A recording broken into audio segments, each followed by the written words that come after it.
Hey there, crypto enthusiasts. Welcome back to our channel, where we break down the latest in blockchain and digital assets. Today, we're tackling a super practical topic: how to transfer crypto from one Coinbase account to another in 2025. With crypto values soaring and more people managing multiple accounts, knowing this process can save you time and hassle. Let's dive right in. First things first, make sure you're logged into your Coinbase account.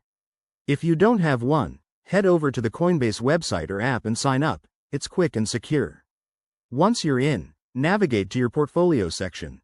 This is where you'll see all your crypto holdings.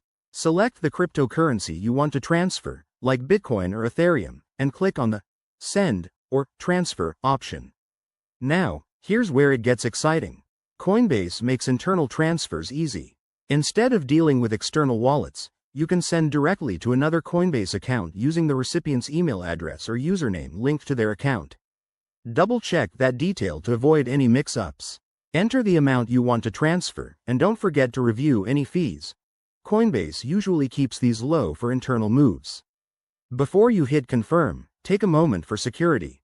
Enable two-factor authentication if you haven't already, and always verify the recipient's info. Once everything looks good, confirm the transaction, and you'll get a confirmation email or notification. And just like that, your crypto is on its way. In 2025, Coinbase has streamlined this process even more with faster processing times, so you might see it reflect almost instantly. Remember, always stay vigilant against scams and keep an eye on market fluctuations. Thanks for watching. If this helped you out, give it a thumbs up, hit that subscribe button, and let us know in the comments if you have any other crypto questions. Stay savvy, and we'll see you in the next video.